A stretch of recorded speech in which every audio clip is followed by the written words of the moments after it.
Why does God's timing often mean you marry later? That question isn't theoretical. It's personal. You've watched others move on. Engagements, weddings, family. And somewhere along the way, you wondered if heaven missed your name. But hear this clearly before we go any further. God is never late, and waiting is not the same as being forgotten. Scripture tells us in Ecclesiastes 3:11 that God has made everything beautiful in its time, not early, not late, in its time. And that verse wasn't written for people who already have answers. It was written for people who are still waiting. So let me ask you something. Have you ever noticed that the people who seem to marry later are often the ones who think deeper, feel stronger, discern faster, and walk more carefully? That is not coincidence. That is pattern. God's timing often separates speed from depth. In a world that rushes love, God matures. Culture says, don't wait. God says, be rooted. Because marriage does not simply add to your life. It multiplies whatever is already there. That is why timing matters. Proverbs 19:2 warns us that desire without knowledge is not good, and whoever makes haste with his feet misses his way. Hasting into commitment may feel romantic, but it is often reckless. God delays not to punish, but to protect. And yes, that protection can feel painful when you don't see what he sees. Let me ask you another question. How many times have you looked back and realized that something you once begged God for would have damaged you if he had answered sooner? We usually don't recognize protection until we've aged past the danger. Sometimes God's timing feels slow because he is filtering your life, not freezing it. Some connections dissolve because they were too shallow to survive what you're becoming. Jesus never rushed relationships. He discerned hearts. Even when crowds followed him, he did not entrust himself to everyone, because he knew what was in man. That's from John. Discernment preceded intimacy, and that same principle applies to marriage. If God's timing seems different for you, it may be because your threshold for truth is higher. You don't just want affection. You want alignment. And here is something most people never consider. Delayed marriage is often connected to deeper discernment. Some people can attach quickly. Others sense misalignment early. They feel unrest instead of comfort, confusion instead of peace. And God does not violate that signal. He honors it. That means you may walk away more often. You may say no when others say yes. Not because you're difficult, but because your spirit is attentive. 1 Corinthians 2:15 says the spiritual person discerns all things. Discernment slows decisions, but saves destinies. And if you've ever wondered why relationships that looked perfect on paper dissolved without obvious explanation, this may be why. But this is only the surface. Because as we'll see next, timing isn't just about discernment, it's about healing. And some things cannot be rushed without being repeated. So before you assume you're behind, ask yourself this: what might God be preventing you from carrying into marriage? Because what feels like delay is often preparation doing its quiet work.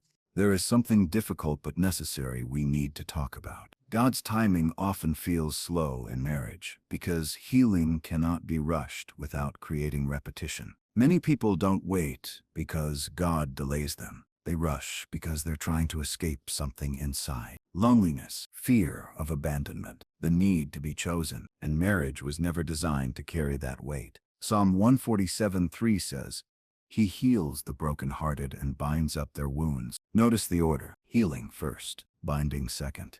Because wounds don't disappear when you fall in love. They get activated. If they are ignored, they don't soften, they transfer. Let me ask you something personal. If God gave you the relationship you are longing for right now, would it bring peace or pressure? Would it rest in your life or replace God in your life? These are not accusatory questions. They are protective questions. Marriage has a way of revealing what singleness hides. That's why God often allows seasons where you sit alone with your thoughts, your patterns, your reactions, and your history. Not to shame you, but to heal you without witnesses. Jesus himself withdrew to lonely places to pray, not because he lacked people, but because intimacy with the Father had to precede intimacy with others. And if the Son of God did not skip solitude, why do we think we can? Singleness is not emptiness. It is space. Space where God rearranges priorities. Space where he detoxes us from emotional dependency. space where we learn the difference between longing for love and needing it to survive. 2 Corinthians 12:9 says, "My grace is sufficient for you,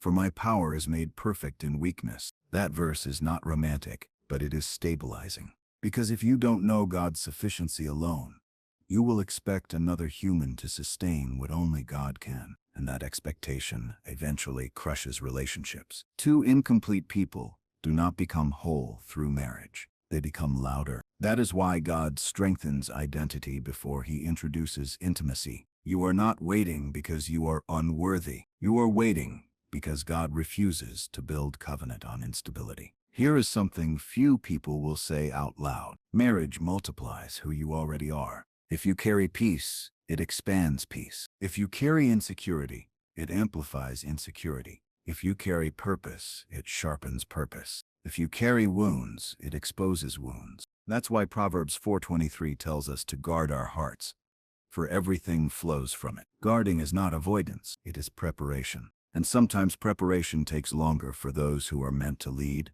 protect, nurture, and steward bigger responsibilities. If you're still unmarried, it may not be because God is slow. It may be because he is thorough. Think about a house. The taller the structure, the deeper the foundation. God is not just preparing you to be loved. He is preparing you to love without losing yourself. And here's the part most people miss. This season is not only about you. God is not only working in one life. He is aligning two. Somewhere, another person is also being healed, also being refined, also being preserved. And timing in marriage is never isolated. It is synchronized. But before two lives can align, each must be anchored. And that brings us to something deeper than healing: purpose. Because when marriage arrives at the right time, it doesn't distract from calling. It supports it. And that is what we need to talk about next. Here is the truth many people struggle to accept. God cares more about purpose than pace. And when purpose is involved, timing becomes sacred. Jeremiah 29:11 says, "For I know the plans I have for you, declares the Lord. Plans to prosper you and not to harm you. Plans to give you a future and a hope." That verse is not about speed. It is about direction. Marriage is not just companionship. It is assignment. Two lives don't simply merge emotionally. They move together spiritually. That's why God often aligns purpose before partnership. Some callings are heavier than others. Some lives carry leadership, responsibility, influence, and spiritual weight that cannot be carried alone, but also cannot be carried by just anyone. Not every good person can walk with you where God is taking you. That does not mean they were bad. It means they were misaligned. Jesus said in Matthew 11:30, "My yoke is easy and my burden is light." But notice, a yoke is shared. God does not want you pulling alone. He also does not want you attached to someone who collapses under the weight of what you carry. And that is why timing in marriage matters. If God allowed certain people to stay too long, they would slow your calling. If he allowed you to settle too early, it would cost you clarity. Waiting is not wasted time. It is selective time. And selective time removes comparison. One of the greatest battles in delayed marriage is comparison. Watching others move ahead, watching timelines unfold differently, feeling like you are behind. But heaven does not measure time the way earth does. Galatians 6:4 reminds us to test our own actions rather than compare ourselves to others, because comparison creates pressure, and pressure leads to rushed decisions. God's timing slows you enough to choose freely. And here is the beautiful irony. Many who marry later enter marriage stronger, more settled, more emotionally steady, less desperate, more discerning, not perfect, but prepared. Later marriage often comes with deeper communication, clearer expectations, and healthier boundaries.